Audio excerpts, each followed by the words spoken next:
When I was growing up, I was really competitive. My measuring stick wasn't, am I the best version of myself? It was, am I better than the person next to me? If you're stuck in that way of thinking, I want to tell you that it's a road leading literally nowhere. You will never be happy.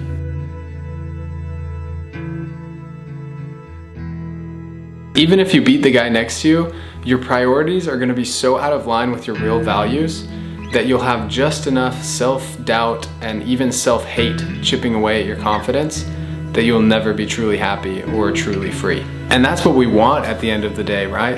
That's what everyone wants. Autonomy, freedom, happiness. Not fleeting indulgences that leave you more empty than before you tried them. Real, enduring joy. A few weeks ago, I had an earth-shattering realization that I have perfectionistic OCD.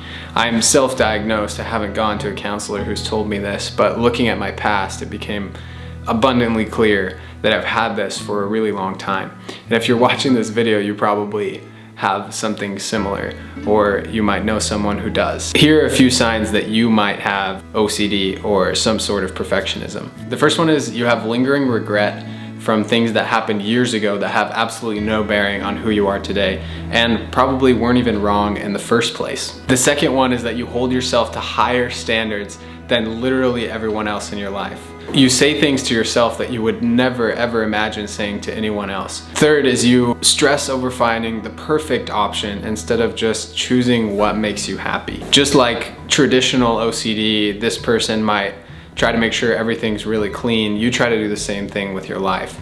You want it to be perfect. You want everything to fit in its right spot. Fourth is when you bring yourself down from these really high standards to a more manageable level of living, you constantly berate yourself. Fifth is that you unconsciously separate yourself from your peers because you feel the need to be higher or better than them. I had all of these I just described. I still have them today. Here's where it gets really bad though. Over the last few years, I would always tell myself, I don't expect myself to be perfect. I would tell other people that that's the narrative that I carried. But really deep down inside what I was saying is, I don't have to be perfect, I just have to be nearly perfect. I'm here to tell you that there's no difference. Being nearly perfect is the functional equivalent of being perfect. That's the same thing, and it's not healthy. This mindset turned every day into a boxing match with myself.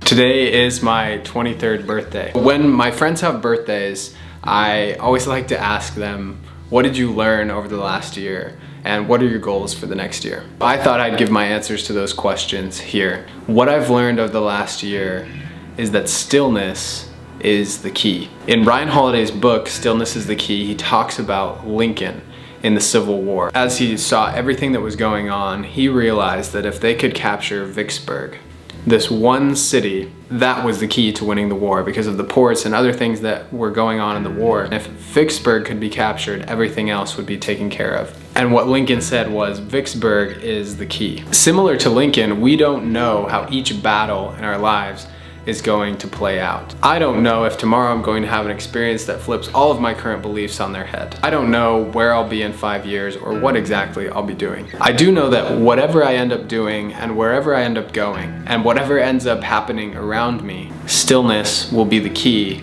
to handling that situation. If we can just bring a little bit of stillness into each day, everything else will figure itself out. Just like Vicksburg, stillness is the key. And don't get me wrong here, it's not the key to life. That doesn't exist. It's the key to handling life. It's the key to being, not just doing. So that's what I've learned this year, and that's my goal for this next year and for every year after that, to bring stillness into every day, every week, every month, and every year for the rest of my life. So you may be wondering how this relates to perfectionism. The thing is, once you understand that stillness is the key to handling the things that come at you in life, you'll realize how little is actually in your control. You control only yourself, only your own actions. Instead of being super OCD and perfectionistic about how everything happens in your life, you rein that in and you say, if I achieve stillness today, I've done enough. When the stillness comes, you'll do things because you want to, not because you need to. As Ryan Holiday says, we'll accomplish more but will need it less. You'll love yourself and others more.